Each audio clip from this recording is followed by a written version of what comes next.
Linear equation in two variables word problems का part 2 है ये, जिसमें हम देखेंगे अपस्ट्रीम डाउनस्ट्रीम के क्वेश्चंस, फ्रैक्शन बेस्ड सम्स और age based sums. Let's continue. Upstream downstream के सम्स करेंगे अभी, और ये जो कॉन्सेप्ट है क्वाड्रेटिक इक्वेशंस में भी है और same concept linear equation in two variables इसमें भी है। तो अगर इसके वर्ड प्रॉब्लम्स आते हैं तो सिंगल वेरिएबल से भी इक्वेशंस बनती हैं, टू वेरिएबल से भी इक्वेशंस बनती हैं। अभी इसमें डिफ़र कैसे करें वो ग्रेजुअली आपको समझेगा, आगे के लेक्चर्स में मैं क्लैरिफाई करती जाऊंगी। फ़िलहाल के लिए हम फोकस कर रहे हैं इस चैप्टर पर, यानी कि linear equation in two variables पर, और हमारा कॉन्सेप्ट है अपस्ट्रीम डाउनस्ट्रीम के सम्स। सबसे पहले समझना होगा कि ये अपस्ट्रीम और डाउनस्ट्रीम होता क्या है। सी, डाउनस्ट्रीम एक ऐसी सिचुएशन है, मान लीजिए कि ये सी के वेव्स हैं। सी के जो वेव्स होते हैं, पानी में भी अपना एक खुद का प्रवाह होता है, पानी भी लगातार बहता जाता है। ओके, तो पानी भी मोशन में होता है। और समझ लीजिए कि यहाँ पर जो सी के वेव्स हैं उसका डायरेक्शन इस तरफ है, from this point A to point B. A से बी की तरफ पानी की वेव्स जा रही हैं। सिमिलरली ये मोटर बोट है, मोटर बोट भी यहाँ से यानी कि ए पोजीशन से बी पोजीशन की तरफ ही जाना चाहती है। जब ऐसी सिचुएशन आती है तब माझी यानी कि जो मोटर बोट चला रहा है वो थोड़ा खुश होता है। क्यों ऐसा होता है? Because he feels as if उसका मोटर बोट बहुत स्पीड में चल रहा है और वो जल्दी पहुंच जाएगा, और ऐसा होता भी है। ऐसा क्यों होता है? क्योंकि मोटर बोट की खुद की स्पीड है मान लो 20 किलोमीटर पर आवर, बट पानी भी तो बह रहा है ना, पानी भी बह रहा है और पानी में भी खुद की स्पीड है, पानी में भी अपना एक पुश है। पानी की स्पीड है 3 किलोमीटर पर आवर। इससे क्या होता है, जो मोटर बोट होती है अगर उसे ए से बी की तरफ जाना है तो उसे डबल स्पीड मिलती है। Bye double here I mean उसकी मोटर बोट की खुद की स्पीड तो है ही है 20 की, वाटर भी उसको उसी डायरेक्शन में पुश कर रहा है। तो the total speed available to the motor boat is 20 plus 3, the additional 3 kilometre per hour is given by the water stream. Fine. तो डाउनस्ट्रीम में ये एक एडवांटेज होता है कि स्पीड बढ़ जाती है। दो स्पीड होते हैं, एक मोटर बोट का स्पीड और दूसरा होता है पानी का भी स्पीड। दोनों स्पीड साथ में काम करते हैं। अगर मैं ये मान लूँ कि मोटर बोट का स्पीड x है और वाटर का स्पीड y है, तो डाउनस्ट्रीम के केस में दोनों भी स्पीड ऐड हो जाते हैं। इस वजह से हमेशा in case of downstream the speed will be x plus y, but upstream का केस अलग हो जाता है, क्योंकि अपस्ट्रीम में बोट को तो उस तरफ जाना है। फॉर एग्जाम्पल पोजीशन A से पोजीशन B उस तरफ जाना है बोट को, बट पानी का डायरेक्शन आप देख सकते हैं उसके ऑपोजिट डायरेक्शन में है। तो यहाँ पर पानी के वेव्स मोटर बोट को सपोर्ट नहीं करते हैं बल्कि उसे रेजिस्ट करते हैं, उसे प्रिवेंट करते हैं, उल्टा फोर्स जा रहा है वहाँ पर। तो इस केस में माझी थोड़ा सा नाराज़ होता है, उसे काफ़ी प्रेशर लगाना पड़ता है, मोटर बोट के हैवी लोड देना पड़ता है ताकि वो उस तरफ जा सके, क्योंकि पानी उल्टा डायरेक्शन में उसे अपोज करता रहता है, उसे रेजिस्ट करता है। फाइन। तो इस केस में क्या होता है कि मान लो मोटर बोट का स्पीड इस केस में भी 20 था और वाटर का था 3। इस केस में नेट स्पीड मोटर बोट को जो मिलती है वो होती है 20 माइनस 3, क्योंकि पानी तो उल्टा डायरेक्शन में जा रहा है ना, इसलिए। सो यहाँ पर जो नेट स्पीड मिलेगी वो होगी 17 किलोमीटर पर आवर। तो यदि हम ये मान लें कि मोटर बोट की स्पीड x थी जैसे इसमें था और पानी की स्पीड y है, तो यहाँ पर नेट स्पीड हो जाती है x माइनस y। ओके, सो डाउनस्ट्रीम में हमेशा हम ये कंसीडर करेंगे कि जो स्पीड है, total speed, it is always x plus y, whereas in case of upstream the speed will be always x minus y। तो ये चीज़ हम लोग अभी रट लेंगे, इसके बारे में आगे हम ज़्यादा बात नहीं करेंगे कि हम क्यों डाउनस्ट्रीम को x प्लस वाई लिख रहे हैं और अपस्ट्रीम को x माइनस वाई लिख रहे हैं। तो होपफुली ये कॉन्सेप्ट क्लियर है। एक दूसरा कॉन्सेप्ट भी है इस केस में जो कि बहुत इम्पॉर्टेंट है, सम का पैटर्न, यानी कि जो वर्ड प्रॉब्लम आपको दिया जाएगा उसका पैटर्न। कोई कोई सम डाउनस्ट्रीम अपस्ट्रीम का ऐसा होता है कि उसमें ना 2 जर्नीज होते हैं। ओके, 2 जर्नीज होते हैं। मान लो आई एम हैना, ओके, तो मैं गई कुछ डिस्टेंसेस, मैंने मान लो 20 किलोमीटर अपस्ट्रीम ट्रेवल किया, 13 किलोमीटर डाउनस्ट्रीम ट्रेवल किया और मुझे इसमें 3 आवर्स लग गए। तो ये थी हैना की जर्नी। दूसरी है भावना, भावना ने एक दूसरा जर्नी कर लिया, तो उसका अपस्ट्रीम था 12 किलोमीटर, उसका डाउनस्ट्रीम था 5 किलोमीटर और उसको टोटल टाइम लगा 3 आवर्स। तो इसमें ना 2 जर्नीज हो जाती हैं, एक हैना की और दूसरी भावना की। अगर इस तरह के, भले नाम ना दिया हो किसी का, बट इस तरह के सम्स होते हैं जिसमें 2 जर्नीज होती हैं। ओके, एक जर्नी अलग और दूसरी जर्नी अलग। तो इस सम को कैसे सॉल्व करना है, उसका इक्वेशन कैसे बनेगा, हम पहले ही सम से उसको स्टार्ट करेंगे जब 2 जर्नीज हों। बट यस, एक दूसरा भी क्वेश्चन होता है जिसमें एक ही जर्नी होती है, जिसमें मैं अकेली हूँ। ओके, जैसे कि आई एम हैना, मैं अकेली हूँ, मैं 10 किलोमीटर गई, ओके, और अपस्ट्रीम और 3 किलोमीटर्स डाउनस्ट्रीम और मुझे इतना टाइम लगा। तो वो वाला सम जिसमें सिर्फ एक ही जर्नी है, उसका इक्वेशन फ्रेमिंग का मेथड थोड़ा अलग होगा। So henceforth whenever you will see any sum of downstream upstream, पहले तो ये चेक कर लेना कि डबल जर्नी वाला है, ड्यूअल जर्नी वाला है या फिर सिंगल जर्नी है। इस तरह की क्लैरिटी लाते रहोगे तो बहुत जल्दी से सम के इक्वेशंस को क्रैक कर लोगे आप। तो अभी हम स्टार्ट करते हैं हमारे पहले सम से। पहला सम है, let's read it. A boat goes 30 kilometre upstream and 44 kilometre downstream in 10 hours. ये हमारा पहला सेंटेंस है कि एक बोट है जिसका अपस्ट्रीम डिस्टेंस भी दिया है। ओके, ये अपस्ट्रीम डिस्टेंस है 30, डाउनस्ट्रीम डिस्टेंस है 40 और ये जर्नी कंप्लीट हुई 10 आवर्स में। यहाँ पर I am closing the bracket because we have another sentence which says in 13 hours, ये टाइम है, हाँ, in 13 hours it can go 40 kilometre upstream, 55 kilometre downstream, ये दूसरा जर्नी हो गया। तो आप यहाँ पर चेक कर सकते हो कि यहाँ पर है ना 2 जर्नीज़ हैं। ओके, 2 अलग अलग सेपरेट जर्नीज़ हैं और हमें क्या करना है, determine the speed of the stream and that of the still water,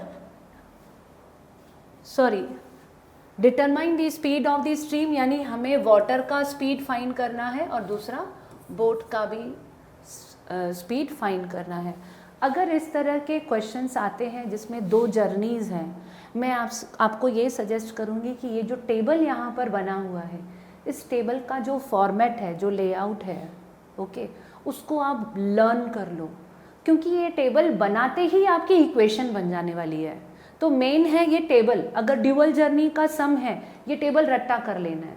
table आ गया तो इक्वेशन बस ऐसे ही बनने वाला है। ये क्वेश्चन लगता डिफ़िकल्ट है, यानी इसकी इक्वेशन डिफ़िकल्ट लगती होगी, बट बहुत जल्दी इक्वेशन फ्रेम हो जाएगी। कुछ समय के लिए मैंने इसे जूम आउट किया है ताकि आपको मैं क्लियरली दिखा सकूं। सी, ये लेआउट है टेबल का। आपको लिखना है जर्नी 1, जर्नी 2, फिर उसमें अपस्ट्रीम है, D refers to distance, S refers to speed, downstream का अलग से डिस्टेंस और स्पीड, और लास्ट में कॉलम है टाइम का। ड्यूअल जर्नी के लिए यानी कि डबल जर्नी के लिए ये टेबल लर्न कर लेना है कि भाई ऐसा ऐसा हमें टेबल बनाना है। अगर आपने मतलब इसको इग्नोर किया तो फिर डिफ़िकल्टी आ सकती है आपको। फाइन, अभी जो भी डेटा येलो कलर में है वो रेफर करता है जर्नी 1 को। वहाँ से देख देख कर बस आपको ये टेबल फिल कर देना है। उसी तरह जो रेड कलर में मैंने अंडरलाइन किया है वो डेटा जर्नी 2 का है। फाइन, वो वहाँ से देखकर इसको फिल कर लेना है। Let's do that. सबसे पहले मैं एस रेफर्स टू स्पीड, मैं सबसे पहले स्पीड लिखूंगी क्योंकि स्पीड की इंफॉर्मेशन क्वेश्चन में नहीं है, वो मैं जानती हूँ। जैसे मैंने आपको बताया कि स्पीड अपस्ट्रीम के केस में हमेशा क्या होगी, x माइनस वाई, और डाउनस्ट्रीम के केस में क्या होगी, x प्लस वाई। सो इसे कर लेते हैं x, ये अपस्ट्रीम है, x minus y. What is x? x refers to the speed of motor boat and y refers to speed of water, जो मैं इंट्रोडक्शन में आपको क्लियर कर चुकी हूँ। ये स्पीड लिख दिया। उसी तरह डाउनस्ट्रीम में भी स्पीड लिख दीजिए, x plus y, x plus y. Done. बाकी की पूरी इंफॉर्मेशन क्वेश्चन में दी है, जस्ट कॉपी करनी है, लिखनी है, कॉपी करनी है, लिखनी है। लेट्स रीड जर्नी 1 के बारे में। अ बोट गोज 30 किलोमीटर अपस्ट्रीम, यानी अपस्ट्रीम का डिस्टेंस कितना है, 30, and 44 kilometre downstream, 44 kilometre downstream in 10 hours. ये लिख दिया टाइम 10 आवर्स। हो गया जर्नी 1 का टेबल, जो जर्नी 1 का रो था खत्म हो गया। नाउ जर्नी 2, इन 13 आवर्स, यानी कि टोटल 13 घंटों में, इन 13 hours it can go 40 kilometre upstream, 40 kilometre upstream and 55 kilometre downstream. Determine the speed of the stream and all. Okay, ठीक है। अभी हमारा टेबल तो फिल हो गया, इक्वेशन बनानी है। इक्वेशन हम टाइम को पकड़ के बना सकते हैं। फॉर एग्जाम्पल जर्नी 1 आप देख सकते हो, टाइम क्या होता है, डिस्टेंस अपॉन स्पीड। टाइम का फॉर्मूला क्या होता है, डिस्टेंस अपॉन स्पीड। तो इक्वेशन कैसे बन जाएगी, अपस्ट्रीम का टाइम कितना होगा, अपस्ट्रीम का टाइम, मैं सिर्फ जर्नी 1 की बात कर रही हूँ अभी। ओके, जर्नी 1 में अपस्ट्रीम का टाइम कितना होगा, 30 upon x minus y, because distance upon speed, so 30 upon x minus y. ये अपस्ट्रीम का टाइम हो गया। डाउनस्ट्रीम जाने के लिए कितना टाइम लगा, 44 अपॉन x प्लस वाई। तो ये वाला टाइम और ये वाला टाइम दोनों ऐड करके कौन सा टाइम आना चाहिए, 10। Hence the equation is very simple. You can see equation is very simple. 30 upon x minus y plus 44 upon x plus y equal to 10 हो गया इक्वेशन। सिमिलरली जर्नी 2 से आपको इक्वेशन नंबर 2 मिल जाएगा, जैसे कि 40 upon x minus y, this is the time of upstream, and now for downstream 55 upon x plus y, but इन दोनों time को मिला के it should be equal to 13. Okay, so this is our second equation. So equations हमारे बन गए। इस table ने हमारी काफ़ी अच्छे से हेल्प कर दी इक्वेशंस को इजीली फ्रेम करने में। इसके लिए ड्यूअल जर्नी का जब भी सम आए तब आप प्लीज़ इस टेबल को ज़रूर बनाएं। ये हो गया। अभी आती है बारी, इक्वेशंस तो हमने सॉल्व कर लिए, इक्वेशंस तो बना लिए, बट अभी बारी है इनको सॉल्व करने की। ये जो क्वेश्चन है अपस्ट्रीम डाउनस्ट्रीम का ड्यूअल जर्नी वाला, ये सेक्शन डी में आ सकता है आपके पेपर में, क्योंकि ये इक्वेशन बनाना इतना सिंपल नहीं था, जबकि हमने इसको सिंपल कर दिया, बट आगे जो इसका सॉल्यूशन है वो भी लेंदी है। आपको थोड़ा पेशेंस रखना पड़ेगा इस तरह के क्वेश्चंस को सॉल्व करने के लिए। पेशेंटली धीरे धीरे करना है इजी बट लेंदी है। क्यों लेंदी है? क्योंकि यहाँ पर x और y डिनोमिनेटर में आने वाले हैं, इसलिए हमने पार्ट 1 में भी एक लीनियर इक्वेशन का सम किया था जिसमें डिनोमिनेटर में x था और y था। तो हमने कैसे सॉल्व किया था उसे? If you remember 1/x we assumed let 1/x be m and 1/y भी n। फिर हमने mn के हिसाब से पूरी इक्वेशन सॉल्व की थी। यहाँ पर भी वैसा ही कुछ करना पड़ता है, but still this sum is lengthier even than our previous question. तो आपको थोड़ा एंड तक पेशेंस रख के बार बार सुनना है, समझने की कोशिश करनी है। I try to go little slower but please be attentive. Let's begin to present the question now. Table में तो हमने सब लिख दिया, बट अभी प्रॉपरली स्टेटमेंट्स लिखनी है हमें।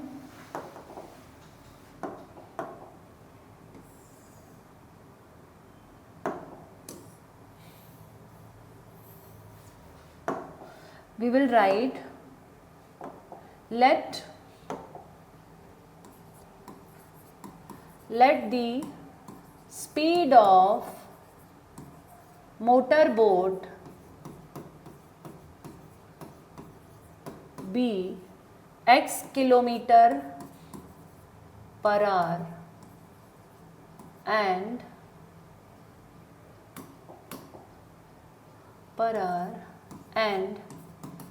that of water or stream be y kilometer per hour according to।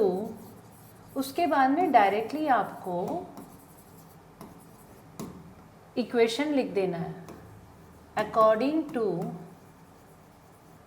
Situation 1 30/x minus y plus 44/x plus y equals to 10। ये आपका पहला इक्वेशन है। अकॉर्डिंग टू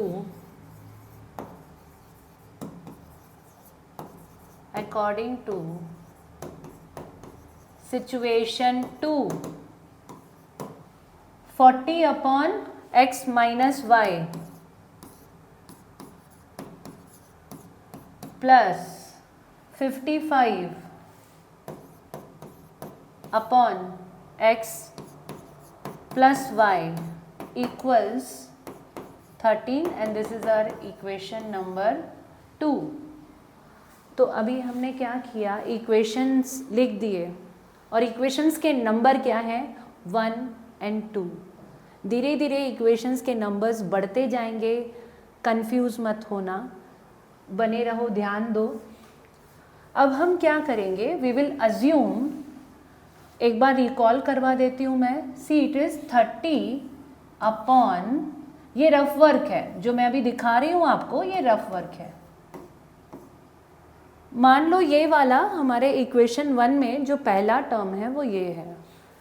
मैं 30 को और बाकी के टर्म को स्प्लिट कर रही हूँ। I can write this as 30 multiply by 30 की जगह पे 1 डाल दिया, 1 30 1 ज़ा 30 होने वाला है, बट जस्ट मैं उसे स्प्लिट कर रही हूँ x minus y। So I splitted 30/x minus y in this pattern। Now just see, अगर मैं ये मान लूँ कि ये वाला जो पूरा पार्ट है 1/x minus y, ये जो है a है, mn भी ले सकते हैं, मैं a ले रही हूँ। मान लेते हैं कि ये जो पूरा है ये a है, तो क्या हो जाएगा, this 30/x minus y can be written as 30a। Okay, this can be written as 30a। और अभी हम यही करने वाले हैं।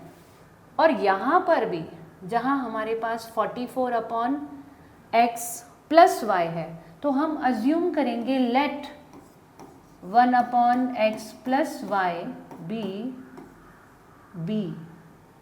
तो फिर इसको क्या लिख पाएंगे हम लोग, इसे लिख पाएंगे 44b। ये इम्पॉर्टेंट है स्टेप। इस तरह के कोई भी क्वेश्चंस हों जिसमें एक्स वाई डिनोमिनेटर्स में होंगे तो हमें यही करना है।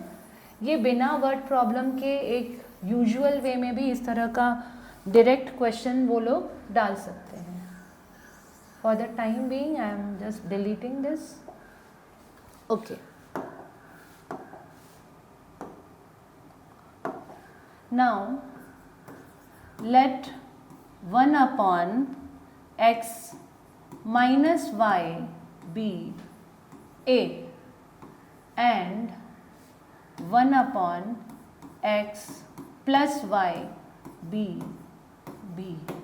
Fine.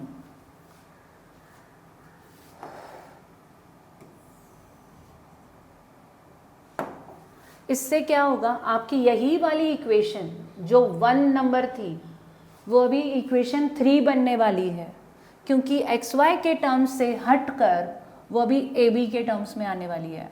So 30 upon x minus y will become 30a, then 44b equals to 10।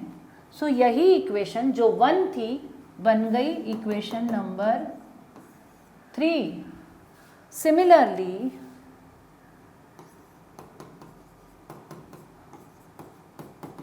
Similarly जो ये आपकी इक्वेशन नंबर 2 थी वो अभी बन जाएगी इक्वेशन नंबर 4। हम क्या करने वाले हैं उसे 40, see it is 40 upon x minus y, but ये बन जाएगा 40a plus 55b equals to 13, और ये हो गया आपका स्टेप नंबर इक्वेशन नंबर 4। तो जैसे ही आपको 3 और 4 इक्वेशन मिल गया ना, कुछ समय के लिए 1 और 2 को आप पूरी तरह से भूल जाइए। अभी इक्वेशन 1 और 2 का जो यूज़ होगा वो सम के लास्ट में होगा। अभी हमारा मेन फोकस होगा इक्वेशन नंबर 3 पर और 4 पर। इक्वेशन 3 और 4 को एक नॉर्मल लीनियर इक्वेशन के सम की तरह आपको सॉल्व करना है। आप उसे कैसे भी सॉल्व कर सकते हो, सब्स्टिट्यूशन मेथड से या एलिमिनेशन से कैसे भी सॉल्व कर सकते हैं, ठीक है। सो यहाँ पर 3 और 4 दोनों को मुझे सॉल्व करना है और मेरा पर्पस है कि a और b के वैल्यूज़ मुझे मिल जाएं। अगर मुझे एलिमिनेशन मेथड यूज़ करना है तो कोएफिशिएंट किसी की भी सेम नहीं है। यहाँ पर a का कोएफिशिएंट 30 और यहाँ a का कोएफिशिएंट 40, तो एलिमिनेशन तो होने से रहा। तो मैं क्या करूँगी, I will multiply equation 3 by 4, ताकि ये जो कोएफिशिएंट है ना ये 120 बन जाए। तो उस पर्पस के लिए पूरे इक्वेशन को थ्रू आउट 4 से मल्टीप्लाई करेंगे और उसी तरह ये वाले इक्वेशन को थ्रू आउट 3 से मल्टीप्लाई करेंगे। क्यों कर रहे हैं ऐसा, ताकि a का कोएफिशिएंट दोनों जगह पर 120 बन जाए। फाइन, दोनों जो कोएफिशिएंट्स हैं वो 120 बन जाने चाहिए। फिर जो नए इक्वेशन बनेंगे वो बनेंगे 5 and 6। So here I will write by multiplying equation 3 by 4, equation 3 को थ्रू आउट 4 से मल्टीप्लाई करेंगे। This will become 120a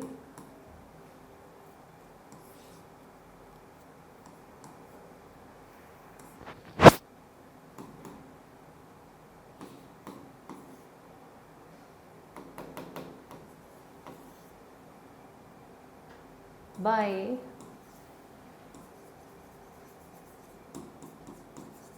multiplying equation 4 by 3. So this is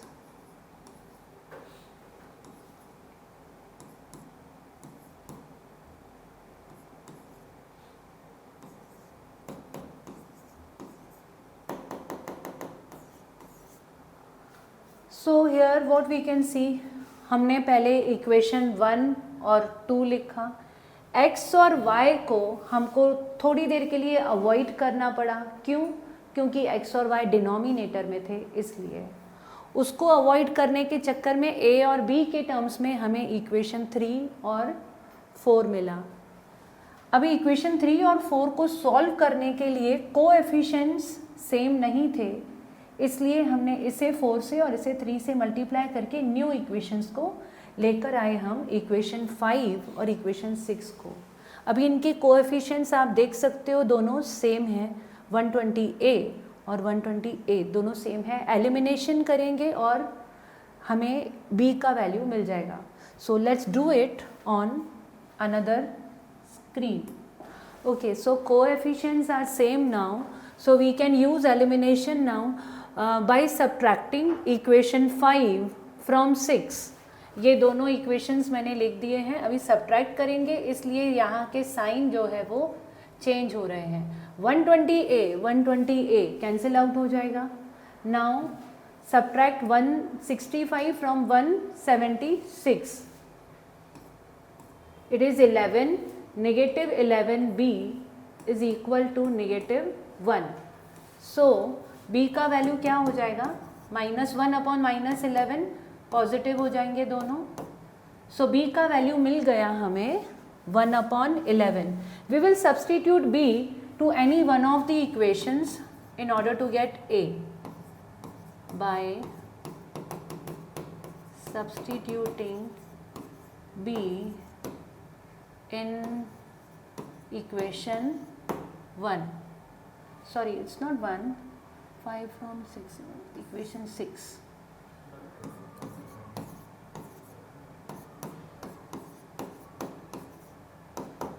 equation 6 में b का वैल्यू हम सब्सटीट्यूट कर रहे हैं।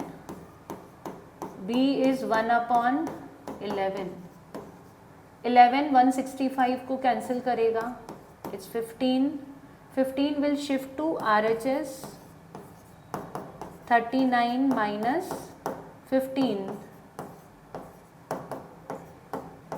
24. So A will be equals to 24 upon 120, 12 twos are.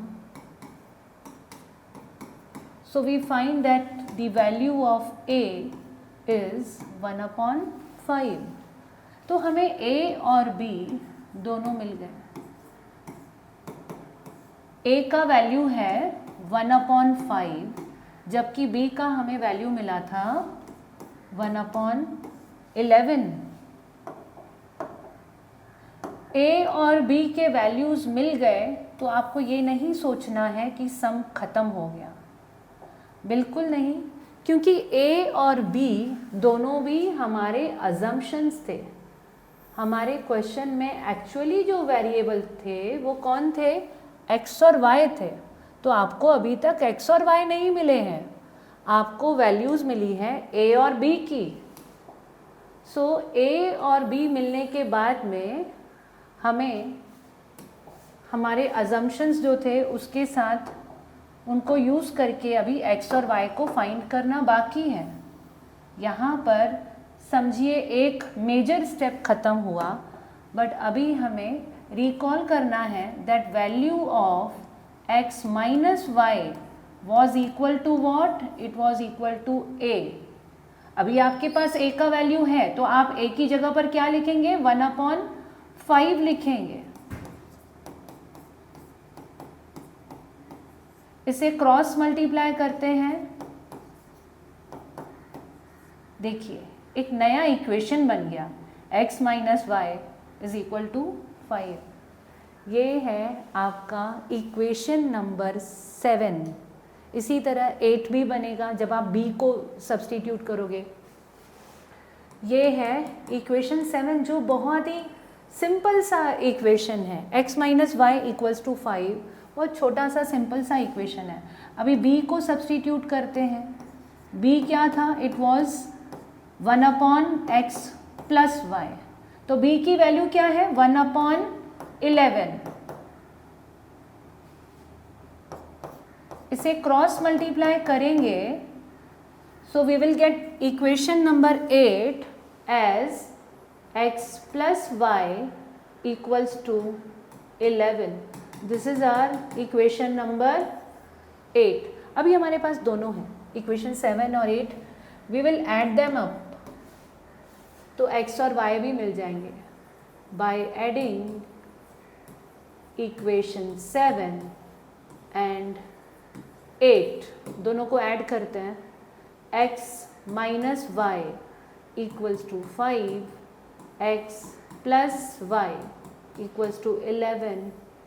Add करने से ये तो हो जाएगा 2x minus y plus y cancel, this is 16. So the value of x will be 8.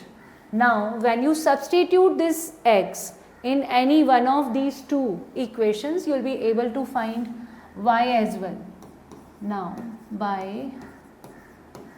substituting x in equation 7,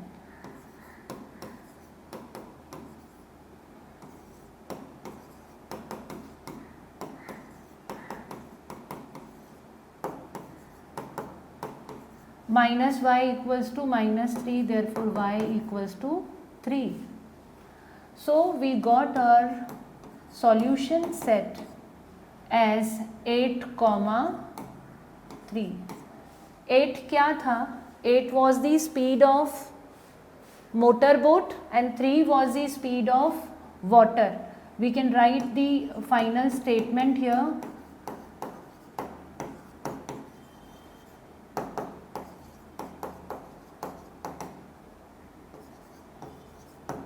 इस तरह के सम्स अगर आप खुद से क्रैक कर पाए, यानी कि आप अलग ही तरह का कॉन्फिडेंस आप में डेवलप हो जाएगा. You can do it. Yes, अभी हमने एक बहुत ही टफ सम को किया, लेंथी सम को किया. इसके बाद में जो सेकंड क्वेश्चन है अपस्ट्रीम और डाउनस्ट्रीम का, आप ये ऑब्जर्व करोगे कि उसमें एक ही जर्नी है. इनफैक्ट वो सम इस सम से काफ़ी सिंपल होने वाला है. बट अगली बार जब भी क्वेश्चन पढ़ो ना, आपको सबसे पहले यही देखना है ड्यूअल जर्नी है या सिंगल जर्नी है, उसके हिसाब से इक्वेशन बनानी है. चलो स्टार्ट करते हैं. सो अभी एक सिंगल जर्नी का सिंपल सा सम करते हैं हम. Ritu can row downstream 20 kilometres in 2 hours and upstream 4 kilometre in 2 hours. तो सिर्फ ये ऋतु का जर्नी है, डाउनस्ट्रीम और अपस्ट्रीम, उसका डिस्टेंस दिया है, टाइम दिया है. Find her speed of rowing in still water and the speed of the current. जब सिंगल जर्नी का सम हो तो टेबल अलग है. अगेन ये सम भी ऐसा है कि अगर आपको टेबल का फॉर्मेट अच्छे से लर्न है, आपकी इक्वेशन बन जाएगी. तो स्टार्ट करते हैं. Downstream, upstream, distance, speed, time, इतना आपको याद रखना है. DST, downstream, upstream. अभी डिटेल्स फिल करते हैं हम. सबसे पहले स्पीड. हम जानते हैं downstream speed is always x plus y and upstream speed will always be x minus y. तो सबसे पहले स्पीड ही लिख देते हैं क्योंकि वो हम जानते हैं कि भाई वो तो वही रहने वाली है. बाकी चारों डिटेल्स क्वेश्चन में है. Ritu can row downstream 20 kilometre. Downstream का डिस्टेंस है 20 किलोमीटर इन 2 hours, ये हो गया time. And upstream 4 kilometre, upstream 4 kilometre in 2 hours. आगे हमें x और y के ही वैल्यूज फाइंड करने हैं. अभी आप देखिए आपका इक्वेशन कितना सिंपल और इजी तरीके से बन रहा है. ये वाला जो कॉलम है ये आपको इक्वेशन नंबर 1 दे रहा है. दूसरा कॉलम डायरेक्टली आपको इक्वेशन नंबर 2 दे रहा है. कैसे? Time is what? Time is distance upon speed. तो ये है डिस्टेंस 20, उसके नीचे speed 20 upon x plus y equal to 2 हो गया equation. Distance upon speed is equal to time. ये इक्वेशन 1 बन गया और यहाँ पर अपस्ट्रीम में distance upon speed equal to time, यानी कि 4 upon x minus y equals to 2। थोड़ा सिंप्लीफाई करेंगे, एक्स और वाई के वेरिएबल्स में इक्वेशन आ गई, फिर आप उसको एलिमिनेशन या सब्स्टिट्यूशन से सॉल्व कर लो। तो सिंगल जर्नी का सम काफ़ी ही प्यारा सा होता है, उसे हम इजीली कर सकते हैं। So let's begin presenting the sum. Let the speed of motor boat be x kilometer per hour and that of current यानी कि water be y kilometer per hour. Therefore, considering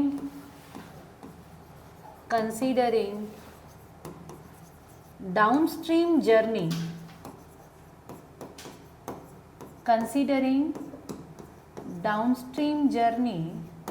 we can say that 20 upon x plus y should be equal to 2। इसे cross multiply कर लीजिए तो क्या मिलेगा, 2x plus 2y equals to 20. Divide throughout by 2, this will give you x plus y equals to 10. This is my equation number 1. Likewise we shall do for equation number 2, यानी उसके लिए upstream use करेंगे।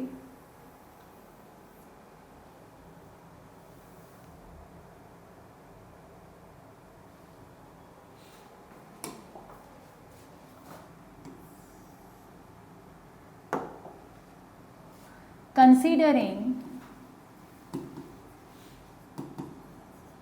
upstream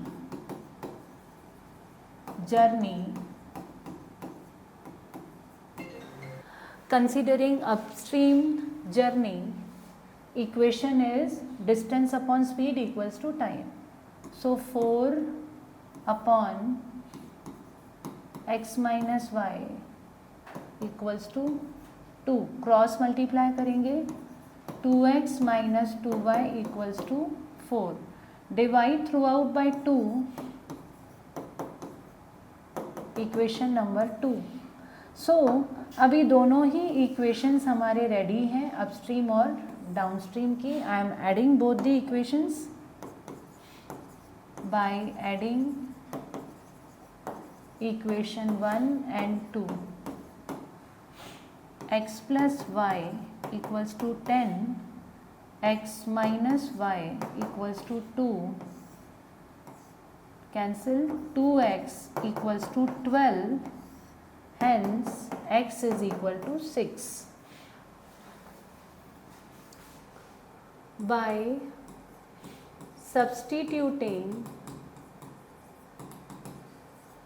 x in equation 2,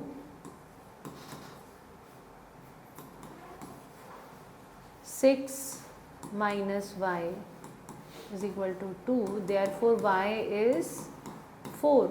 So this is how we found x and y. X is 6 whereas y is 4, hence there will be a statement, the speed of motor boat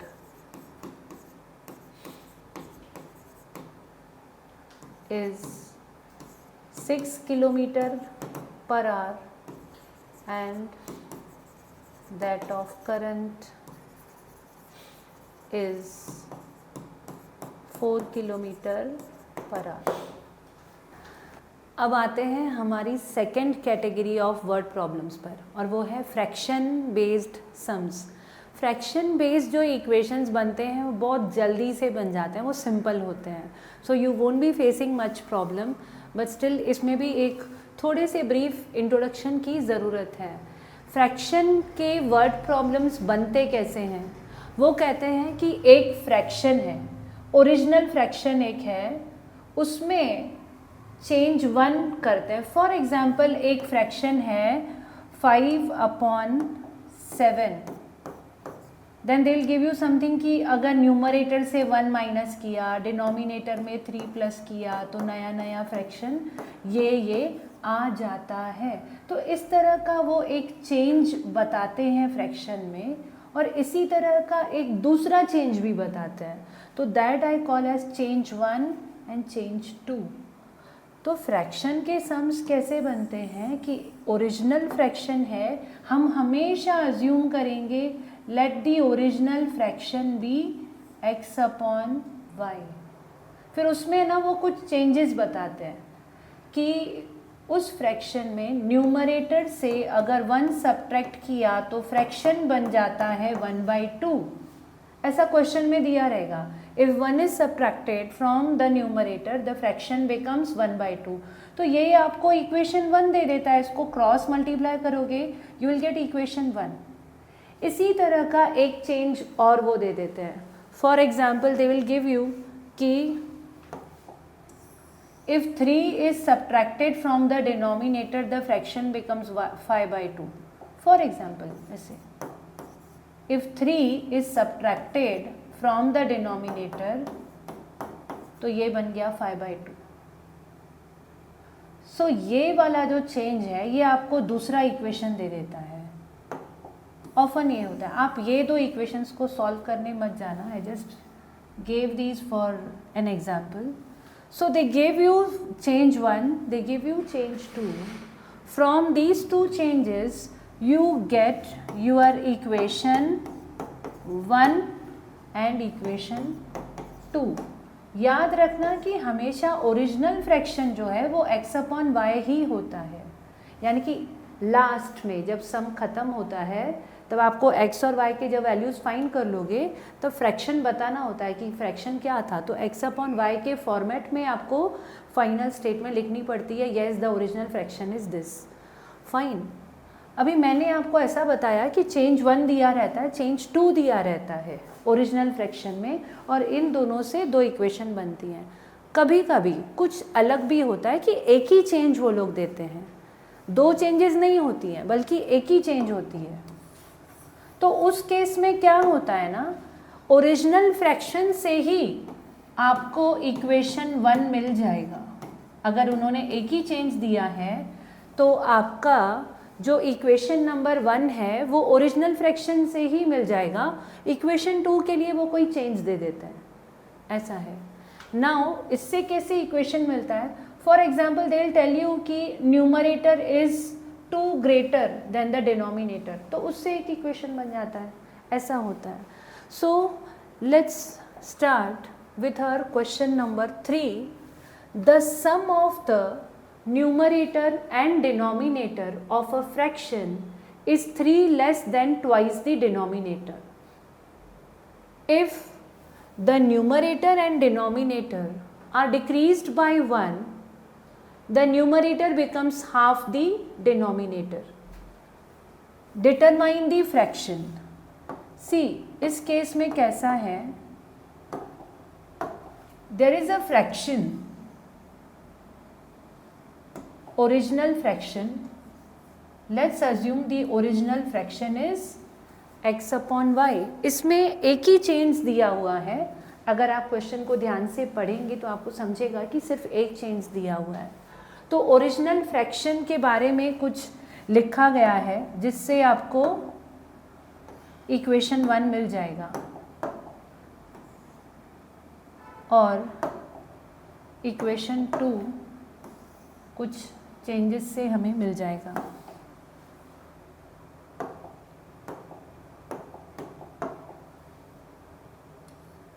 The sum of the numerator and denominator of a fraction is 3 less than twice the denominator. I would like to write this sentence for you in order to make it slowly. Equation number 1 बनाने के लिए मैं sentence को दोबारा से लिख रही हूँ। The sum of the numerator and denominator of a fraction is 3 less, यानी कि ये जो है the sum of the numerator and denominator is 3 less than, किससे 3 कम है, then twice the denominator.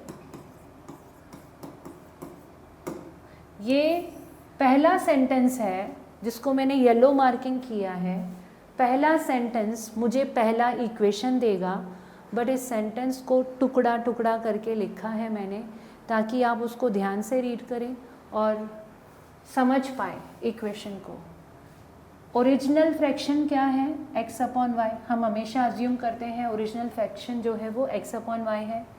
The sum of the numerator and denominator क्या होना चाहिए, ये sum of numerator and denominator यानी कि x plus y, right, is 3 less, यानी ये जो x प्लस वाई है वो 3 कम है, किससे, then twice the denominator. Denominator क्या है, y, इसका ट्वाइस, ये हो गया।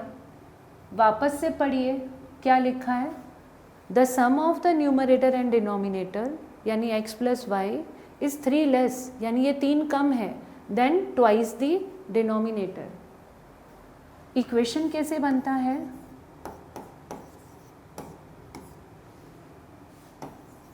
आपको इक्वेशन बनाना है तो आपको इस इक्वल टू की ज़रूरत पड़ेगी, बट ऐसा लिखना गलत हो जाएगा क्योंकि ये इक्वल नहीं है दोनों, ये 3 कम है।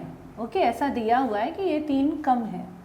तो अगर आपको बैलेंस करना है तो अगर ये कम है तो उसको उतना दे दो आप, तब आप इसको बैलेंस कर सकते हो, या फिर इसमें से 3 माइनस कर दो तो भी इक्वेशन आपका बन जाएगा।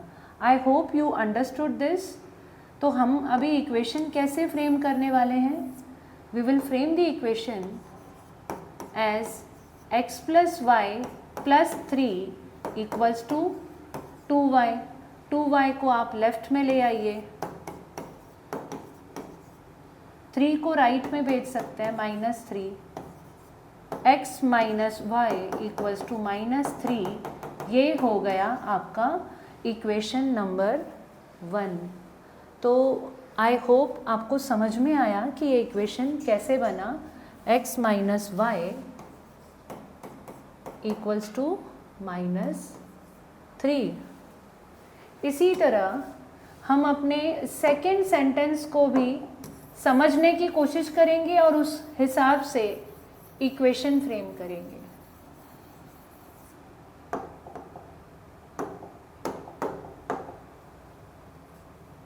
If the numerator and denominator are decreased by 1, the numerator becomes half the denominator.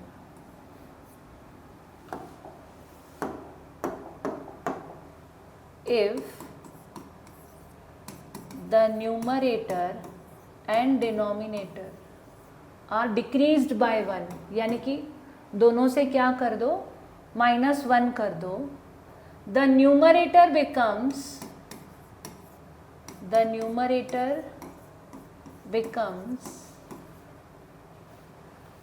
half the denominator.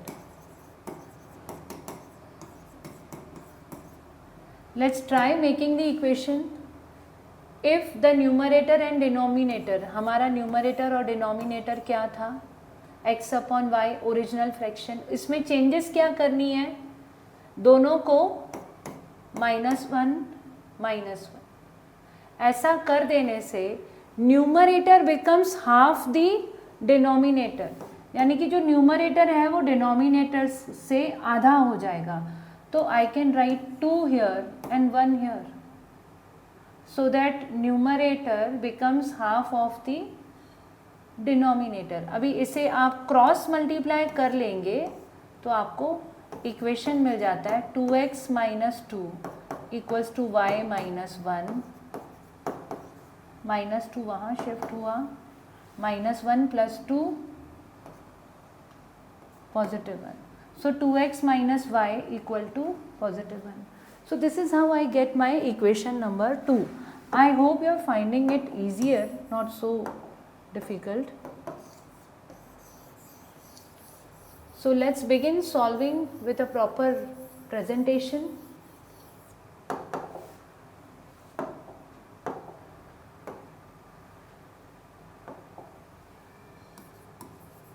Let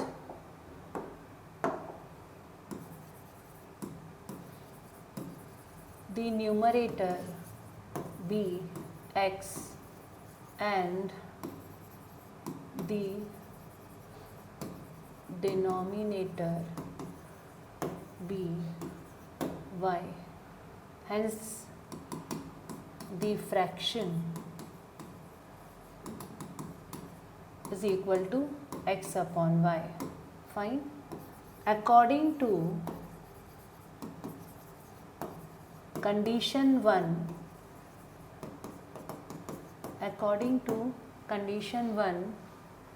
the sum of the numerator and denominator of a fraction is 3 less than twice the denominator. So ये कैसे ascertain किया हमने बताया था मैंने. So x minus y equals to minus 3. This is our equation number 1. Now, according to situation 2, if both numerator and denominator are decreased by 1, the numerator becomes half the denominator. इसको cross multiply करेंगे.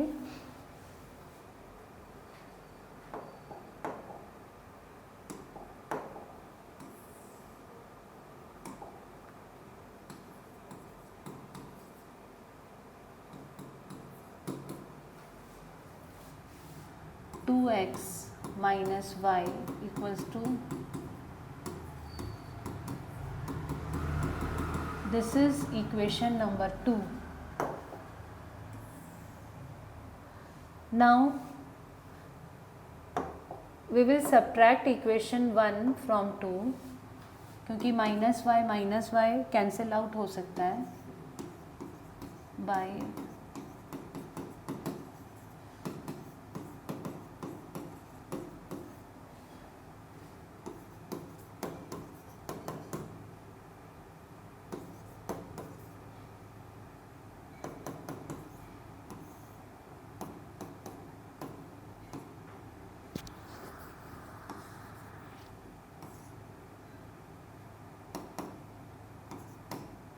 So the value of x is 4.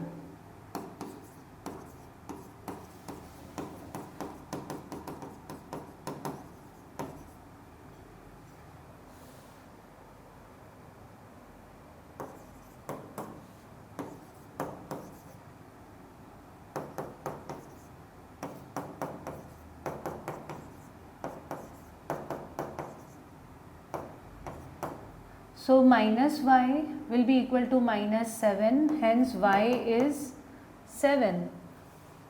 हमें denominator मिल चुका है, इसे हम substitute करेंगे.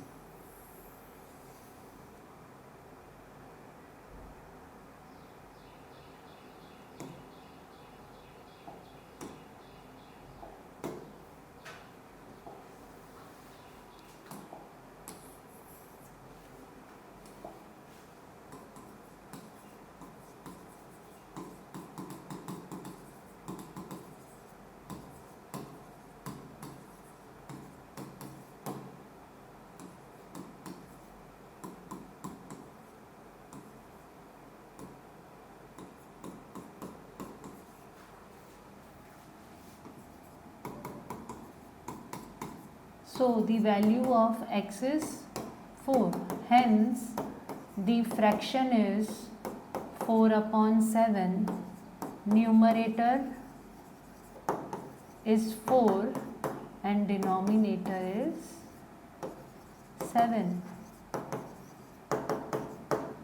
So question number 4, a fraction becomes 1 by 3 when 1 is subtracted from the numerator and it becomes 1 by 4 when 8 is added to its denominator. Find the fraction. Let's assume that the fraction is x upon y. पहला sentence पढ़ना है, उससे हमको पहला equation मिल जाता है. A fraction becomes 1 by 3 when 1 is subtracted from the numerator. यहाँ पर ब्रेक करते हैं इसे. वो कह रहे हैं कि अगर न्यूमरेटर से 1 सब्ट्रैक्ट करोगे तो 1 by 3 बन जाएगा. यानी कि न्यूमरेटर क्या है, x. x में से 1 सब्ट्रैक्ट कर दो, डिनोमिनेटर में कुछ करने को नहीं बोला है तो वो y ही रहेगा. If 1 is subtracted from the numerator, it becomes 1 by 3. बस यहीं पे क्रॉस मल्टीप्लाई करना है और इक्वेशन बन जाएगा, पहला इक्वेशन. सेकेंड चेंज जो दिया है वो है it becomes 1 by 4 when 8 is added to the denominator. Denominator क्या है, y. इसमें 8 को ऐड कर दो तो क्या बन जाता है वो 1 by 4. सिमिलरली इसे यदि हम क्रॉस मल्टीप्लाई कर लेंगे सेकेंड इक्वेशन फ्रेम अप हो जाता है. Let's begin. Let the numerator and the denominator be x and y respectively. Hence the fraction is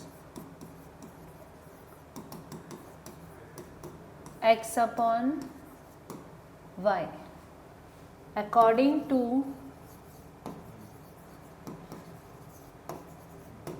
condition 1, x minus 1 upon y is 1 by 3. इसे cross multiply करते हैं. 3x minus 3 equals to y. y left में आएगा. This is our equation number 1. 3x minus y equals to 3.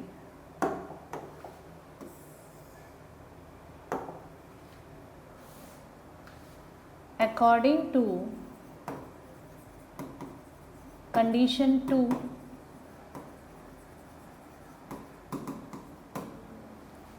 x upon y plus 8 makes it 1 by 4. Cross multiply. 4x minus y is equal to 8. This is equation number 2.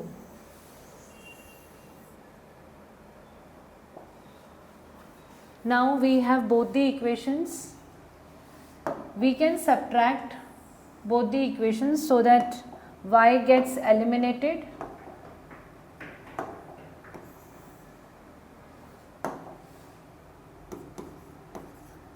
By subtracting 1 from 2.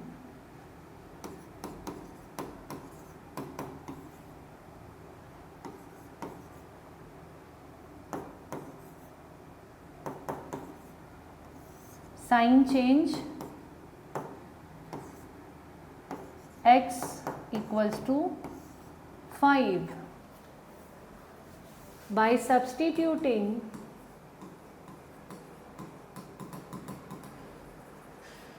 x in equation 1,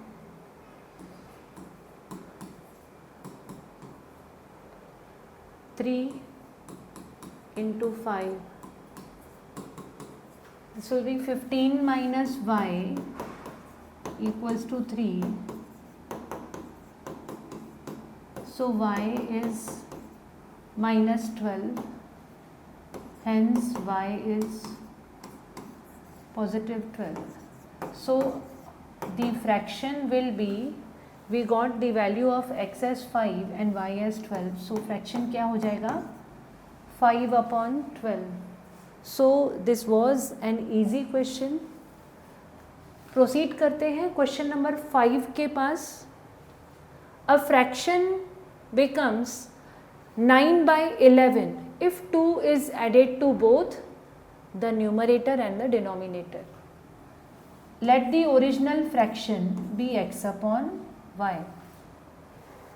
वो कह रहे हैं कि एक fraction है ना, वो 9/11 हो जाएगा अगर आप 2 ऐड कर दोगे न्यूमरेटर में भी और डिनोमिनेटर में भी. तो न्यूमरेटर में 2 ऐड कर दिया, डिनोमिनेटर में भी 2 ऐड कर दिया, तो फ्रैक्शन बन जाता है 9/11. Likewise, they have given us another instance. If 3 is added to both the numerator and the denominator, it will become 5/6.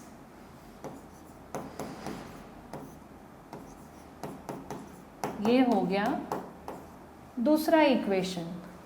Equation 1, equation 2. यहाँ पर भी क्रॉस मल्टीप्लाई करके सिंप्लीफाई करोगे, आपको एक इक्वेशन 1 मिल जाएगा. यहाँ पर भी क्रॉस मल्टीप्लाई करके सिंप्लीफाई करना है, इक्वेशन 2 बन जाएगा. Now I feel you have got a better hold on these sort of questions. आप इसको, इस सम को पर्टिकुलरली घर पर होमवर्क में करेंगे.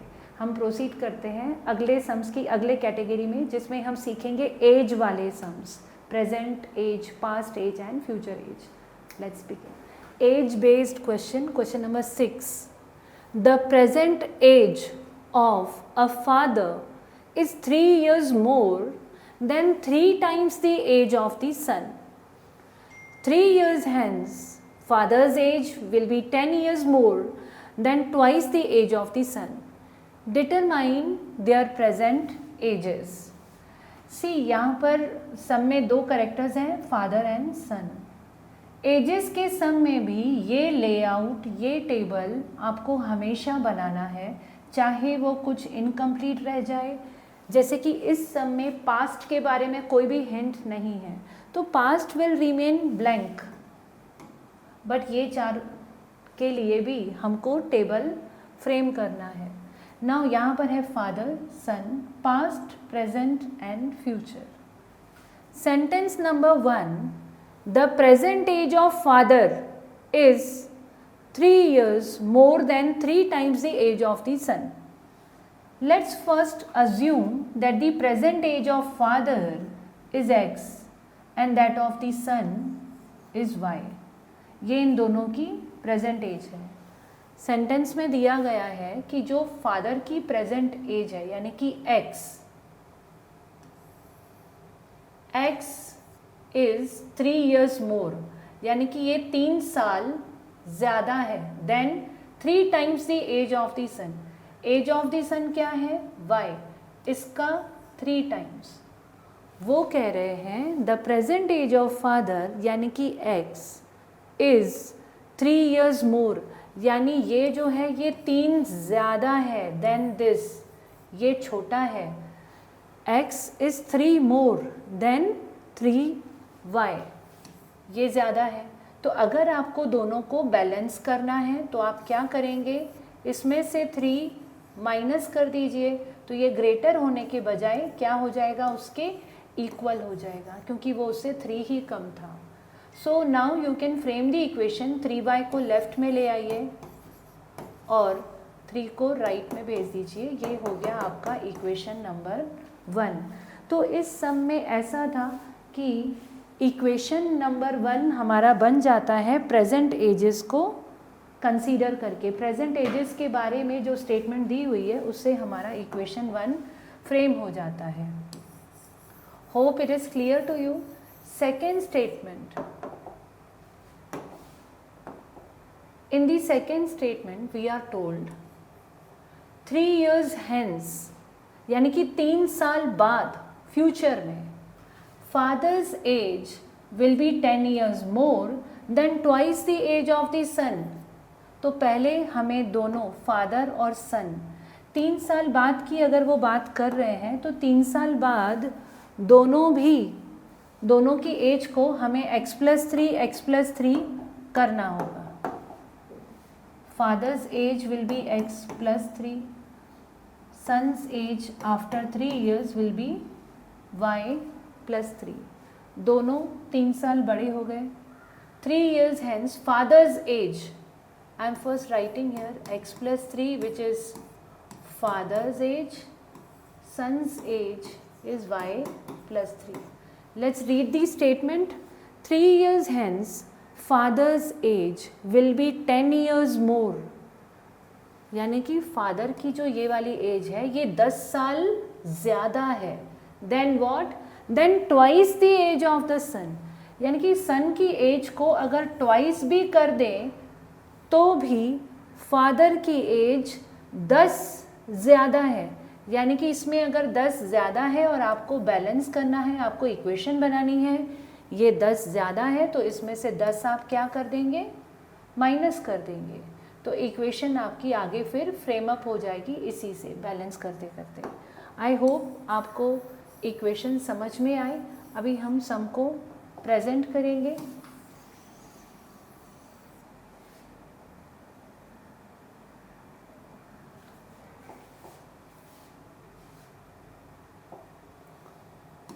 Let the present age of father be x and that of the son be y. Therefore, according to condition 1,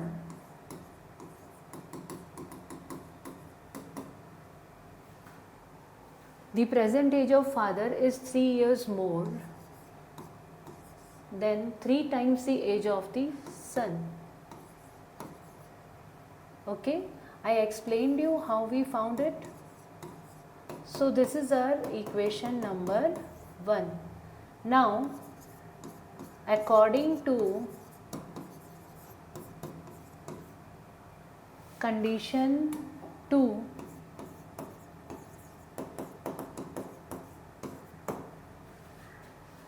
three years hence यानी कि फादर भी हो गए 3 years प्लस और सन भी हो गया 3 years plus.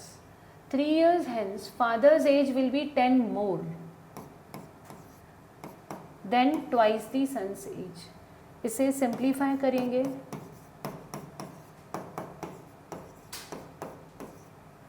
Now -7 will shift to right, 2y left में आया.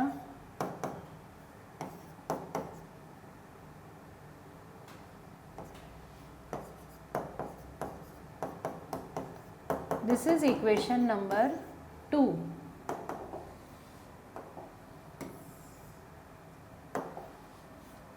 We can subtract equation 2 from 1.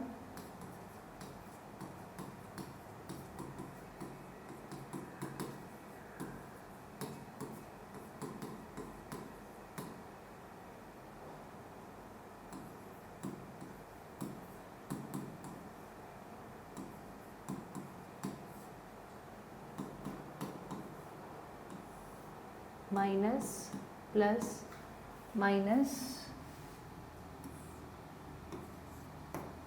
-y -10, hence y is equal to 10. So son's age is 10 years. By substituting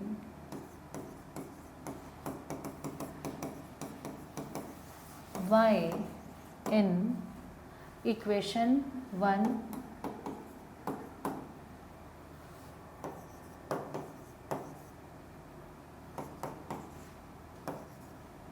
y is 10, so this will become 30.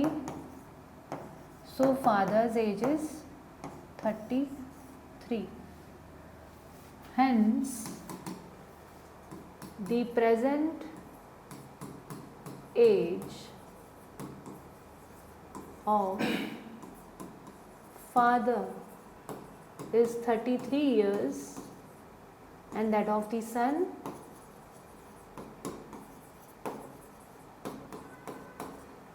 is 10 years. Let's continue with the last question of the video, that is question number 7. Question number 7, इसमें past और future और present तीनों भी time indicate किए गए हैं equation बनाने के लिए. Let's read. 5 years ago, Noori was thrice as old as Sonu. 10 years later, Noori will be twice as old as Sonu. How old are Noori and Sonu? सी इस तरह के क्वेश्चंस में आप इसको हाईलाइट कर दीजिए. 5 years ago एंड देन दूसरा statement दिया गया है अबाउट 10 years later. दोनों से एक एक इक्वेशन बनने वाला है 5 साल पहले से यानी पास्ट से और 10 years बाद यानी फ्यूचर से. We will begin with writing the present ages of Noori and Sonu. Let's assume that the present age of Noori is X and that of Sonu is Y. अभी हमने ज़्यादा पढ़ा नहीं है क्वेश्चन, सिर्फ ये देख लीजिए 5 years ago, 5 साल पहले नूरी की एज क्या होगी, जो भी उसकी प्रेजेंट एज है उससे 5 कम होगी यानी कि x minus 5. Likewise सोनू की age will be y minus 5. तो ये दोनों के पास्ट की एजेस यानी 5 साल पहले की. 10 years later यानी कि 10 साल बाद फ्यूचर में उनकी एजेस क्या होगी, वो 10 साल और बड़े हो जाएंगे. सो x plus 10 and y plus 10. बस इतना सा ही टेबल फिल करना है. टेबल फिल हो गया. अब हम सोचेंगे कि इक्वेशन कैसे फ्रेम होगा. If I consider sentence number 1, 5 years ago, it means they are talking only about these two. Okay, इन दोनों की बात कर रहे हैं वो. 5 years ago, Noori was thrice as old as Sonu. Noori का जो एज था वो सोनू की एज का थ्राइस था. इसका मतलब सोनू की एज को अगर 3 से मल्टीप्लाई करेंगे ना तो नूरी का एज आ जाएगा. Because thrice as old as Sonu का मतलब है कि सोनू की एज का 3 टाइम्स उसके बराबर था नूरी का age. So if I write here equal to और यहाँ पर 3, यही है हमारा equation. Noori's age was thrice the age of Sonu. तो यहाँ पर ये इक्वेशन बन जाएगा if I write equal to 3 here. I hope you understood that. Considering now second statement, 10 years later. 10 years later means they are talking about these two. Noori will be twice. Noori will be twice the age of Sonu. तो यहाँ पर भी equal to और क्या करना है ये twice. Twice the age of Sonu. तो ये दूसरा इक्वेशन हो गया. So both the equations were very simple. I am minimizing this table now in order to solve the question. Let's start solving.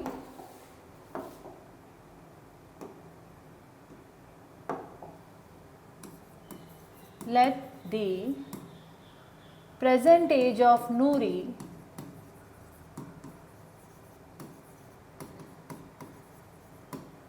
be x years and that of Sonu be y years. Hence, according to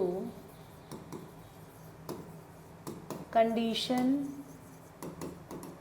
1, x minus 5 is equal to 3 times y minus 5. Let's simplify this. 3y minus 15.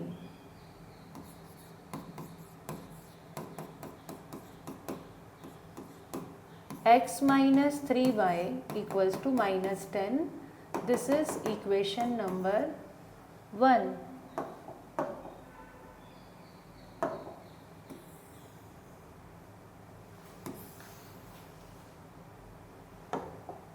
According to condition 2,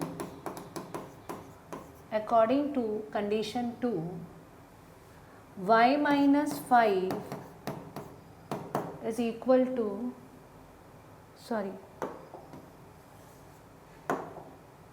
x plus 10 is equal to twice y plus 10. Let's simplify.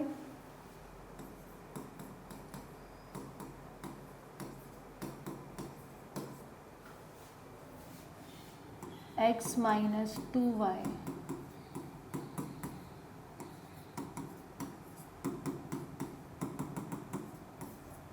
equation number 2. Both the equations are ready now. We can subtract.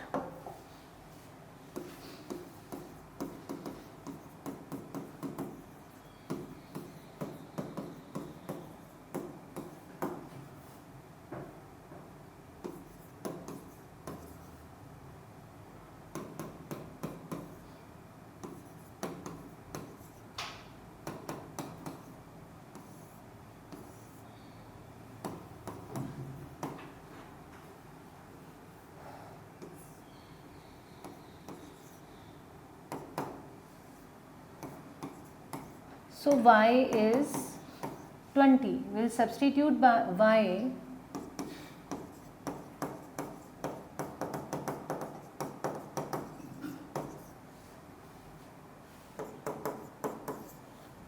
x minus 3y equals to minus 10.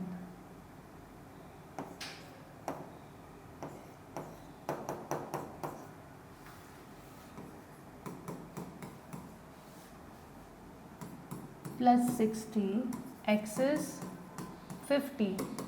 Hence, x was the present age of Noori. Hence, Noori's present age is 50 years. Sonu's present age is 20 years. Wait for the part 3 of the video, which will show you some another category of word problems. Word problems काफ़ी heavy chunk होता है linear equation इन 2 variables chapter का. अगर वो आ गए तो काफ़ी आपका चैप्टर पे अच्छा सा ग्रिप हो जाएगा. Thanks for watching. Be in touch.